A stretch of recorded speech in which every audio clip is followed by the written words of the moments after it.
নমস্কার আমার আপনজনেরা, রুদ্রবার্তায় আপনাদের সকলকে স্বাগত জানাই। আমি রুদ্রপ্রসাদ ব্যানার্জি। কালীগঞ্জ বিধানসভার উপনির্বাচন, আর এই উপনির্বাচন ঘিরে কিন্তু বিজেপির সামনে একটা বিরাট বড় পরীক্ষা, যে বাংলার জনগণ যাদের মধ্যে বেশিরভাগ অংশ এখনো পর্যন্ত সনাতনী রয়েছে, তাদের একটা অংশ যেটা কালীগঞ্জে অবশ্য বিধানসভা ভিত্তিক অনুযায়ী কম, কিন্তু সেখানে তারা কি সবাই একত্রিত হচ্ছে? কারণ কালীগঞ্জ বিধানসভার উপনির্বাচনের সময় বিজেপি প্রার্থীর সমর্থনে গিয়ে শুভেন্দু অধিকারী গতকাল যে কথাটি বলেছেন সেটা কিন্তু গুরুত্বপূর্ণ, এবং সেই কথার পরিপ্রেক্ষিতে দেখতে হবে যে বাংলার বুকে সিপিএম কংগ্রেসের মধ্যে ভোট ভাগাভাগি করে হিন্দুরা কি আবার একই ভুল করবে নাকি পাল্টে যাবে, সব নিয়ে এই মুহূর্তের রুদ্রবার্তা। আপনারা সবাই জানেন যে এই রাজ্য সরকার যেটা চালাচ্ছেন তৃণমূল কংগ্রেস, এই তৃণমূল কংগ্রেস পরিচালিত রাজ্য সরকার, যেখানে তোষণবাদ একটা বিরাট বড় প্রবলেম হয়ে দাঁড়িয়েছে, এবং তার সঙ্গে সঙ্গে দুর্নীতি, তোষণবাদ, আর কি বলবো, আর সবকিছু যেন জুড়ে আছে এই রাজ্যে এই তৃণমূল কংগ্রেস নামক দলটার সঙ্গে, এবং তার সঙ্গে সঙ্গে সরকারের সঙ্গে। পুলিশ এখানে তৃণমূলের দলদাস হয়ে কাজ করে, আপনারা সবাই জানেন। সংখ্যালঘু ভোট মানে মুসলিম ভোটকে পকেট করে বা পকেটে রেখে যেভাবে সিপিএম ছিল, ঠিক একইভাবে তৃণমূল টিকে থাকার জায়গা তৈরি করে ফেলেছে, এবং এখানে সংখ্যালঘু তোষণ বা মুসলিম তোষণ এমন জায়গায় পৌঁছেছে যেখানে কি একটা আর্ট হয়ে গেছে যেন এখানে। তাই একের পর এক কাণ্ড ঘটলেও নির্বিকার থাকে প্রশাসন, যেভাবে স্টেপ নেয় তাতে অন্য রাজ্যগুলোকে দেখলে মনে হয় যে সেখানে কেউ যদি 19-20 করে তাহলে তাদেরকে ঠান্ডা করে দেয় পুলিশ, কিন্তু এই রাজ্যে পুলিশই যেন ঠান্ডা। যাই হোক, ফিরে আসি আসল কথায়। কালীগঞ্জ বিধানসভা উপনির্বাচন, সেখানে শুভেন্দু অধিকারী দাঁড়িয়ে, অর্থাৎ ওই বক্তৃতা সভায় দাঁড়িয়ে বা জনসভায় দাঁড়িয়ে যে বক্তৃতা দিলেন, একবার শুনুন। আরে চলেগা তো নেই, হরিয়ানাতে ভোট দাওনি আটকে গেছে, বিজেপি এসেছে। মহারাষ্ট্রে ভোট দাওনি আটকে গেছে, বিজেপি এসেছে। দিল্লিতে এই যে মা এসেছে, হরগোবিন্দ দাসের স্ত্রী, আমাদের মা, এর স্বামীকে আর এর ছেলেকে চন্দনকে এরা ঠাকুরের মূর্তি বানায়। মেহবুব আলম জিহাদি বাড়ি ঢুকে তরবারি দিয়ে এই মায়ের সামনে তার স্বামীকে, তার ছেলেকে খুন করেছে। আপনারা কি ভুলে গেছেন? আপনারা 19 তারিখে বদলা নেবেন না? বলুন, আপনার যুক্ত হবে। 43% আছেন এখানে যারা আমাদের ভোট দেন। আমাদের যারা ভোট দেন না তারা 57%। তাদের বিবেককে বলবো, চোরেদেরকে ভোট দেবেন কিনা একবার বিবেচনা করবেন। চোর তৃণমূলকে ভোট দেবেন কিনা একবার বিবেচনা করবেন। আর একটা কথা বলে গেলাম, আমাদের যারা ভোট দান করেন, একটা ভোট অন্য জায়গায় ফেলবেন না। যোগীজির কথা জানেন তো? বাটেঙ্গে তো ভাগ হবেন না তো? ব্রাহ্মণ, ক্ষত্রিয়, বৈশ্য, শূদ্র ভাগ হবেন না তো? ভাগ হবেন না আমার রাষ্ট্রবাদী ভোটাররা। আমরা খুশি হব। আমার 43%, 1,13,000 আছে।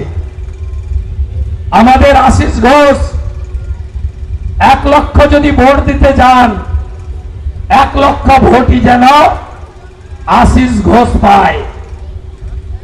গীতাতে বলে গেছে, ধর্ম রক্ষতি রক্ষিত। এই কাজটা 19 তারিখ করবেন তো? লুট করতে দেব না, আমি কথা দিয়ে গেলাম। 109টা বুথ আছে আমাদের, টোটাল 300 নয়। समझदार का भाई इशाराई का 109টা পুরো আছে আমাদের, আর 68টা আছে মিক্সড। হলো, আমি আপনাদের ভোটটা চাই। এত 6 মাস, এরপরে তো বাংলা দখল। আমরা এখান থেকে সিগন্যাল দেব, গেরুয়া ধ্বজ, গেরুয়া বসন আর জয় শ্রীরাম বাংলায় আসছে। আর যারা তৃণমূলের তৃণমূলের সেবা করেন, এখন থেকে আশিস ঘোষ, অর্জুন বিশ্বাসদের সঙ্গে সম্পর্কটা বাড়ান। আপনারা আমাদের আটকাতে পারবেন না, আটকাতে পারবেন না। মোথাবাড়ির বদলা হবে, ধুলিয়ানের বদলা হবে, শামসেরগঞ্জের বদলা হবে, বদলা হবে মহেশতলার। তুলসী মঞ্চ তুলে ফেলেছ, বদলা হবে 19 তারিখে। তুলসী কৃষ্ণ প্রিয়াসী নম নম। জয় জয় শ্রীরাম। হরে গোবিন্দ দাস লা প্রণাম, চন্দন দাস লা প্রণাম। মোথাবাড়ির রক্ত, ধুলিয়ানের রক্ত, শামসেরগঞ্জের রক্ত,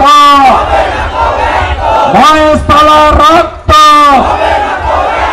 সন্দেশখালীর রক্ত। সবাই জোট বাঁধন। দুটো করে ক্যামেরা থাকছে, ভিতরে একটা বাইরে একটা, সব বুথ সেন্ট্রাল ফোর্স। শুনলেন, এখানে একটা উপরই পাওয়ানো হচ্ছে সিপিএম এর সেই মুর্শিদাবাদের শামশেরগঞ্জের ঘটনা, যেখানে মা তার ছেলেকে হারিয়েছেন এবং তার সঙ্গে সঙ্গে স্বামীকেও হারিয়েছেন, এবং ওখানে উপস্থিত ছিলেন একজন যার স্বামীকে হারিয়েছেন। অর্থাৎ সেই বাড়ি থেকে, যে বাড়ি একদিন সিপিএম এ কর্মী ছিল, কিন্তু তাদের কেটে ফেলা হয়েছিল। ওয়াকআপ আইনের বিরোধিতা করে যে হিংসাত্মক আন্দোলন তৈরি করেছিল কিছু জেহাদি মানসিকতা সম্পন্ন মানুষরা, সেখানে গিয়ে মেরে ফেলেছিল, কেটে ফেলেছিল ওই দুজনকে। এবং তারপর কেটে গেছে অনেকগুলো সময়, কিন্তু সিপিএম এর মোহাম্মদ সেলিম এবং মীনাক্ষী মুখার্জিরা গিয়েও তাদের কাছে বসলেও, সিপিএম এর কর্মী হিসেবে স্বীকৃতি দিলেও একবারও স্বীকৃতি দেয়নি যে শুধুমাত্র হিন্দু হওয়ার অপরাধে তাদেরকে মেরে ফেলা হয়েছে। না, তারা বলেনি, কারণ ধর্ম নিরপেক্ষ দেখানো তাদের কাছে একটা বিরাট বড় আর্ট। আর সেই আর্টের মধ্যে ভর করে সিপিএম জানে যে এবারও আমি ভোট পাবো মুসলিমদের, এবং হিন্দু ভোট যদি কিছু কাটতে পারি তাহলেই তৃণমূলকে সরাতে পারি বা না পারি, বিজেপি ক্ষমতায় আসবে না। তাই তারা রাস্তায় নামে, কিন্তু ধর্ম নিরপেক্ষতা দেখায়। কিন্তু বিজেপির শুভেন্দু অধিকারী এবং বিজেপির যে টিম, অর্থাৎ বঙ্গ বিজেপি, তারা কিন্তু প্রথম থেকেই সিপিএম করুক বা কংগ্রেস করুক বা তৃণমূলই করুক, অত্যাচারিত মানুষের পাশে কিন্তু দাঁড়িয়েছে। বকটুই কাণ্ড থেকে শুরু করে সবকিছু দেখবেন, যেখানে বিজেপির নাম গন্ধ নেই সেখানেও বিজেপি কিন্তু বকটুই কাণ্ডে আগে দৌড়ে গেছিল শুভেন্দু অধিকারী, তারপরে মমতা ব্যানার্জি এসেছিলেন। প্রতিটা ক্ষেত্রে দেখা যাচ্ছে। কিন্তু এই জায়গায় দাঁড়িয়ে, অর্থাৎ এই যে কালীগঞ্জ উপনির্বাচন, এই উপনির্বাচনে কিন্তু এই যে সিপিএম এর বাড়ির মা এবং স্ত্রী দুজন এসছেন, মা এবং পুত্রবধূ দুজনকে নিয়ে দাঁড় করানো বিজেপি, এতে একটা বিরাট বড় বার্তা গেল কিন্তু, যে সিপিএম করলেও সিপিএম কিন্তু পাশে থাকে না যখন বিপদ হয়, এবং তারা পাশ কাটিয়ে যায়। কারণ ব্রিগেডের জনসভায় একবারও উচ্চারণ করেনি এরা যে শুধুমাত্র হিন্দু হওয়ার জন্য মেরেছে, বলেনি। কারা মেরেছে, কেন মেরেছে, কিছুই বলেনি। এবং হিন্দু বলেছে সেটাও বলেনি। সব উজ্জ্ব রাখা হয়েছিল, মনে আছে নিশ্চয়ই আপনাদের। এবং সেটা নিয়ে অনেক প্রতিবাদ হয়েছে এবং অনেক প্রতিবেদন আমরা সবাই করেছি। তো আজকের এই যে শুনলাম আমরা, মানে আপনি যে প্রতিবেদনে শুনলেন শুভেন্দু অধিকারীর বক্তব্য, এতে মোটামুটি আপনার মনের মধ্যে কি আসছে বলুন তো? দেখুন, আমার যেটা মনে আসছে আমি আপনাদের বলছি। কালীগঞ্জ উপনির্বাচন যেটা হচ্ছে, বিধানসভা উপনির্বাচন, এখানে 43% হচ্ছে হিন্দু ভোট, যেটা শুভেন্দু অধিকারী ওই জনসভায় দাঁড়িয়ে বক্তব্য দেওয়ার সময় বলেছেন। এই 43% মানুষ, তারা কি এক হবে? তারা কি একত্রিত হয়ে ভোট দেবে? যে হ্যাঁ, একের পর এক ঘটনা, মোথাবাড়ি থেকে শুরু করে শামসেরগঞ্জ মানে মুর্শিদাবাদ, এবং পালিয়ে আসা একদম মুর্শিদাবাদ জেলা থেকে অন্য জেলায় চলে যাওয়া, মালদায় চলে যাওয়া, এই ঘটনা, মহেশতলার ঘটনা, এই সমস্ত ঘটনা নাড়া দিয়েছে কি আদৌ? অভয়াকাণ্ড থেকে শুরু করে সব কিছু নাড়া দিয়েছে কি আদৌ? নাকি আদৌ কোনো নাড়া দেয়নি? বাঙালি, হিন্দু যে সমস্ত মানুষ আছে তাদের মধ্যে এখনো কি তারা দ্বিধা বিভক্ত হয়ে আছেন? আমি ব্রাহ্মণ, আমি কায়স্থ, আমি বৈশ্য, আমি শূদ্র, নাকি এখনো তারা বিভক্ত হয়ে আছে আমি সিপিএম, আমি কংগ্রেস, আমি অমুক? তারা ইউনাইটেডলি এই সরকারকে সরানোর জন্য একত্রিত হয়ে যে দলটা হিন্দুদের জন্য লাফাচ্ছে সেই দলের পাশে দাঁড়াবে, নাকি ধর্মনিরপেক্ষতার চাদর মুড়ি দিয়ে মিটমিটি চোখে দেখবে যে আমার বাড়িতে বিপদ আসেনি তো? মানে ওই গল্পটা, ঘুঁটে পড়ে গোবর হাসে, ঘুঁটে বলে দাঁড়া তোরও একদিন আছে। তো সেই ঘটনা ঘটবে কিনা, যাই হোক, দেখার অপেক্ষায় আমরা রইলাম। আর আপনি আমার পরবর্তী রুদ্রবার্তা দেখার অপেক্ষায় থাকুন এবং সঙ্গে সঙ্গে কমেন্টস করুন এবং লাইক, যদি মনে হয় লাইক করা যায় তাহলে লাইকও করবেন। আর যদি মনে হয় ভিডিওটা আপনার ভালো লাগলো না, ডিসলাইক করে দেবেন, কারণ দুটো অপশানই আপনার কাছে খোলা আছে। আর পারলে শেয়ার করবেন সবাইকে। ভালো থাকুন, দেখতে থাকুন রুদ্রবার্তা, পাশে থাকুন আমার আপনজন হয়ে। আসি, নমস্কার, বন্দে মাতরম, ভারত মাতা জয় হোক, জয় হিন্দ।